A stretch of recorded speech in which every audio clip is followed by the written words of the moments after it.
So Rory, Maul, and Joe were speaking on the Kodak Black Ebro situation.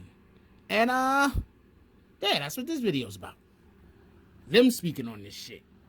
Me and the Notification Gang would like to invite everybody to come join us Monday through Thursday, 9:20 to 10 o'clock for morning coffee, where we discuss the events of the prior day and also just talk mess about stuff.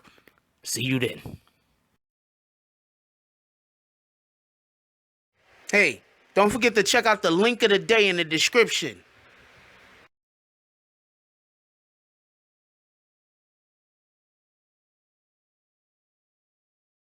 BBN, Jack Frost. What's up, party people? Alright, so the other day I dropped I dropped a video, and it was basically regarding the Ebro Kodak Black situation. And so on the Joe Budden Podcast, they decided to speak on this issue.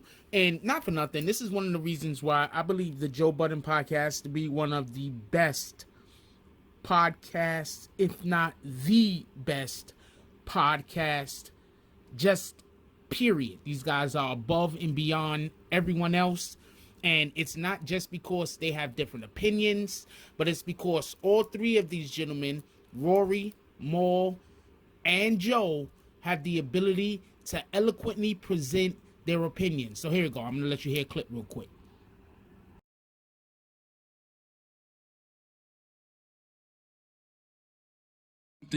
Regarding I got more the situation around Kodak, like, yo, we know you're going through this shit. I'm ready to Wait, you gonna dance more than that? Yeah, I'm not, that's not dancing though. I'm just trying to tell you. Dancing. No, I have more dancing. It is dancing. That's though. not dancing. What I'm I'm on saying Ebro's is, side, man. I understand what Ebro. Thank you. That's picking a side. But it's not about picking a side. It's just that I understand what Ebro was doing and saying, like, yo, you do have some legal shit going on.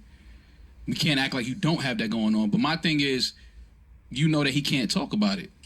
You know what I'm saying? So it's like, I don't know if I would have even said anything or if I would have even had him up there, because I know he can't talk about. So then you aren't picking a side. I'm not picking. I just understand. I understand both sides. Maul's right. He's the reason. I understand. He probably both shouldn't have sides. had him up there. I don't think he shouldn't. He just shouldn't have been up there. Like, period. No, he should have. He's promoting the album. The beef is with Atlantic Records. You have someone that's on PR that moves with Kodak through these whole 2 days in New York. You walk in, you sit there, you have a pre-production meeting. Like, I know you guys all think that radio is like this edgy bullshit. No, it's not. They sit there with talking points. Talking point, don't talk about the sexual assault case. Why did a PR person not say, hey, don't bring none of that shit up? You don't think Ebro So just went Ebro off is the supposed rails? to bring that up if nobody tell him not to bring that But up. you don't think Ebro Ebro just went really- off the rails? You don't think he went He didn't rogue? really bring it up though. He didn't really. No, bring Ebro it up. didn't go rogue. Okay. That was not rogue. He didn't really bring it up. He just said, yo, you do have these situations going on. No, That's actually, bringing it up. But it's not. It's That's not. not Like, is oh, bringing he it didn't up. ask him a question regarding the case. It's so what? It's just acknowledging that, yo, you do have shit going on in your life. And once you do that to a man who can't speak for himself, you have now put that man in a predicament. No, but Ebro didn't say anything like, oh, you did this, you did that. He was just saying, like, yo, you have some legal shit in your life going on. Like, that is a serious case, a serious time in the world with the Me Too movement and domestic violence and stuff like that. You know, like, you do have this going on. Which is You know why you shouldn't have had him. And that's what I said. I don't think he should have even been up there. In no way am I like, I understand Ebro's point. Let me not act like I don't understand. I understand. Mm-hmm. I get it. So? Wait, what do you mean they shouldn't have had him? They shouldn't have had him up there. Why? If you was gonna lead with that statement, If you Did were, he lead with that? I didn't see the No, whole it wasn't. interview. if he didn't lead with It it, was 20 minutes in or something. that was an agenda. Wait, hold on. That was an agenda. Are we drawing a moral line with rap interviews?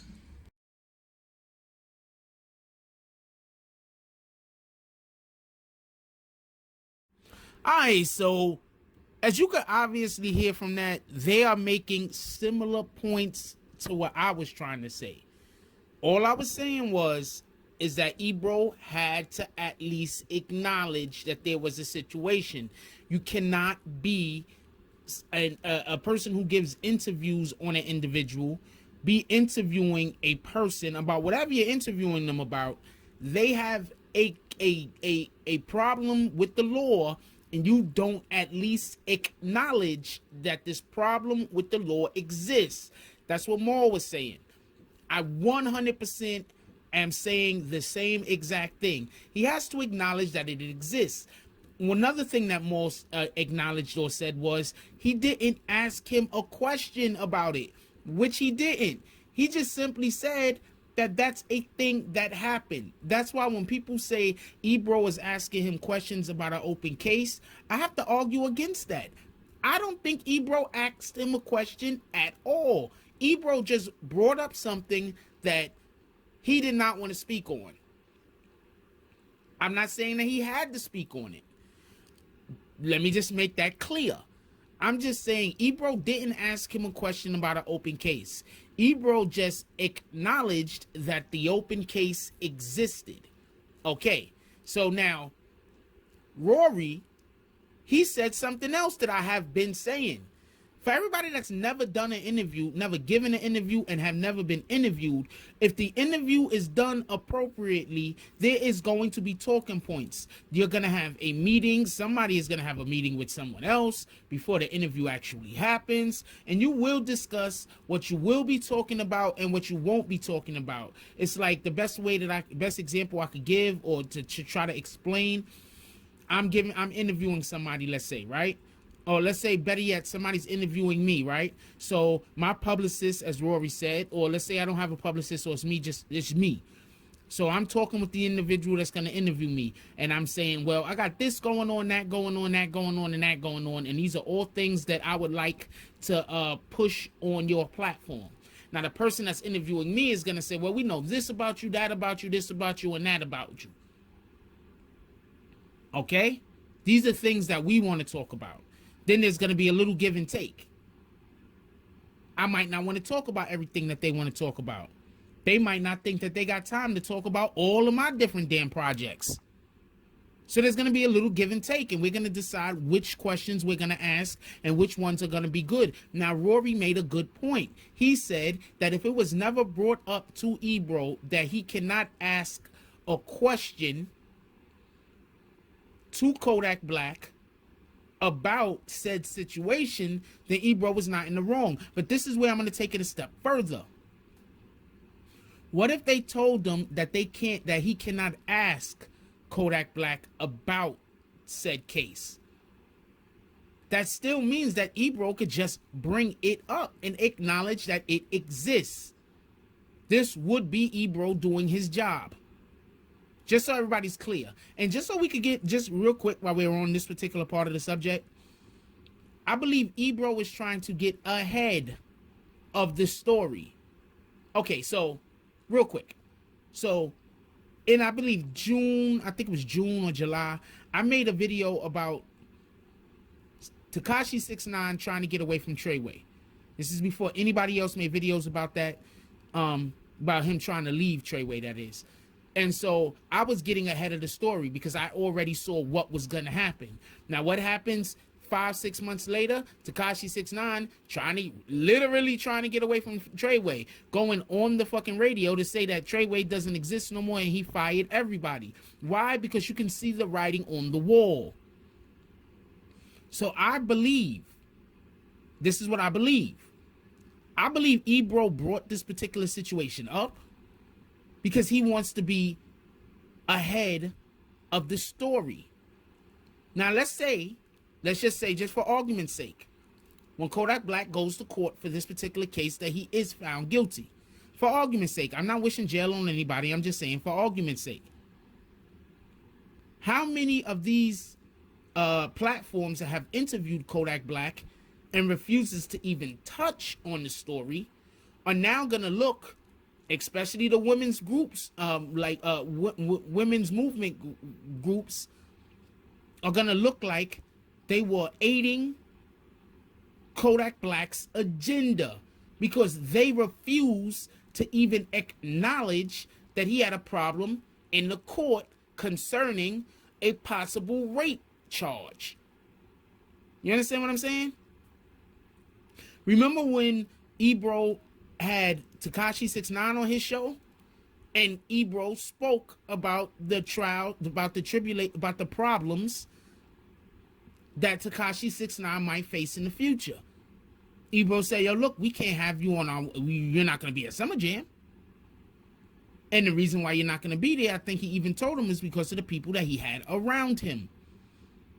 Because of the way that he conducted himself, because of the energy that he had with him. Now look where Tekashi 6ix9ine is. Once again, I think that this is a situation akin to that. Ebro attempting to get ahead of the story. Okay, now, Joe is very interesting. Because what Joe was saying, this is just my opinion about what they're saying now. What Joe was saying is very interesting to me. Because what it seemed to me like Joe was also saying, yo, look, you can't bring that up.